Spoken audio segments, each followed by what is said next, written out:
बोलेन मीराशी. नाही नाही अथर्व, तू उगाच तिच्यावर दबाव टाकू नकोस. हे बघ, काही गोष्टी असतात ना, त्या माणसाने स्वतःहून समजून घ्यायच्या असतात. तिला जर का या घराची, घरातल्या माणसांच्या नात्याची किंमत असेल तर ती स्वतःहून विचार करेल. मीरा, माझी शक्ती माझ्याकडे नाही म्हणून काय झालं? तुला कसं सरळ करायचं हे मला चांगलंच माहितीये. आई तू आराम करून घे. आपण यावर नंतर परत बोलू. अथर्व, मी जे काय बोलले त्याचा फार त्रास करून घेऊ नकोस. आता या घरात तुझ्याशिवाय मला कोणीच नाही. येतो मी.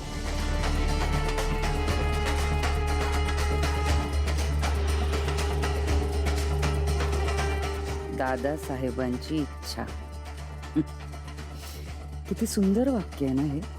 माणूस त्या एका वाक्यासाठी स्वतःचं आयुष्यही बदलतो आणि मी त्याच वाक्याचा वापर करून सगळ्यांचं आयुष्य बदलणार आहे.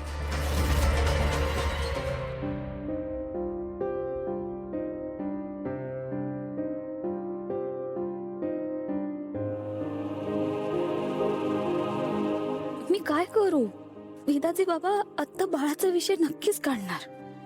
मीरा समोर बाळाचा विषय कसा काढू?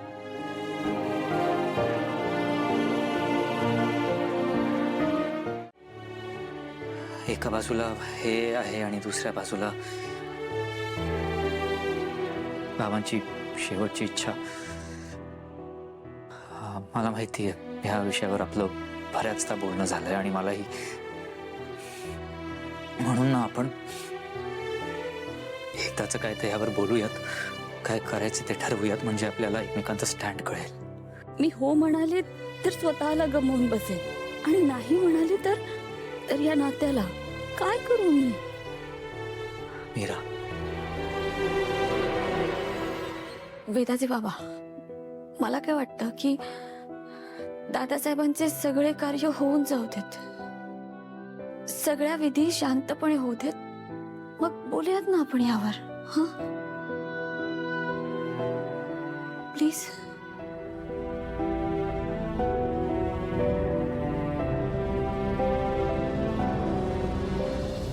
अथर्व,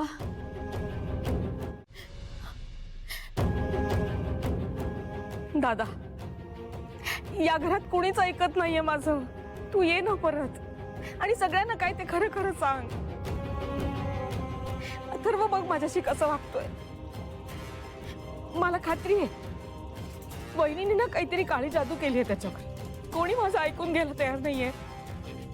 माझा तुझ्यावर विश्वास आहे दादा. तू तू तू परत ये आणि सगळ्यांना खरं काय ते सांग. प्लीज दादा, ये ना रे परत. बायको, बायको शांत हो. तू रडल्यामुळे ना तुझ्या दादालाच त्रास होईल खूप.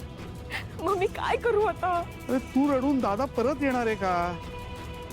का त्याचा आत्मा येऊन तुला सत्य सांगणार आहे? डॅड, काय काय बोललात तुम्ही? दादा परत येणार आहे का?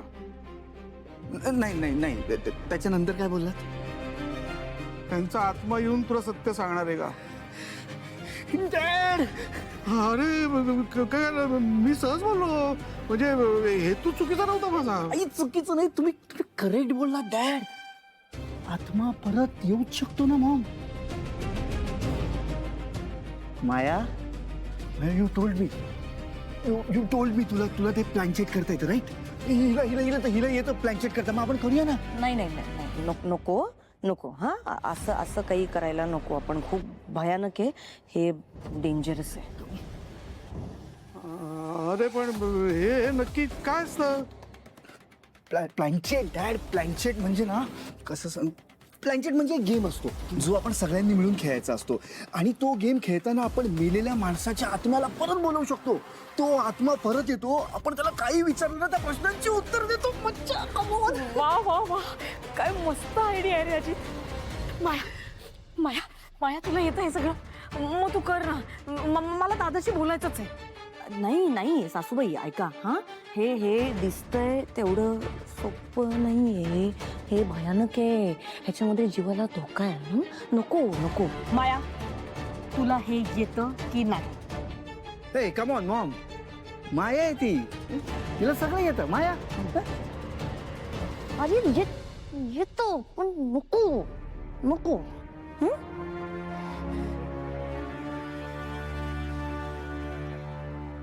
आणि परत गेलाच नाही तर आपल्या सगळ्यांची वाट लागेल. हा? नाही नाही, असं काहीच होणार नाही. हे बघ, माझा दादा खूप चांगला आहे.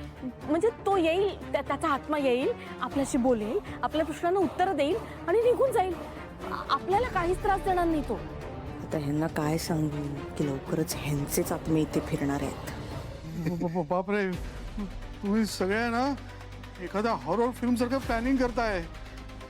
मला आत्ताच खूप भीती वाटायला लागली आहे. डॅड, त्यात काय घाबरायचं? ते हॉरर फिल्म वगैरे सगळे रियालिटीवर बेस असतात. रियालिटी. पण रिअली मला हॉरर फिल्म नाही आवडत. आणि हे सगळे ना खूप अवघड आहे. अहो काही अवघड नाही हो, सगळं सोपं आहे. माया, मला आता काही कारण नको. आज रात्री तू हे करायचंच म्हणजे करायचंच. मला खरं काय आहे ते कळायलाच हवं.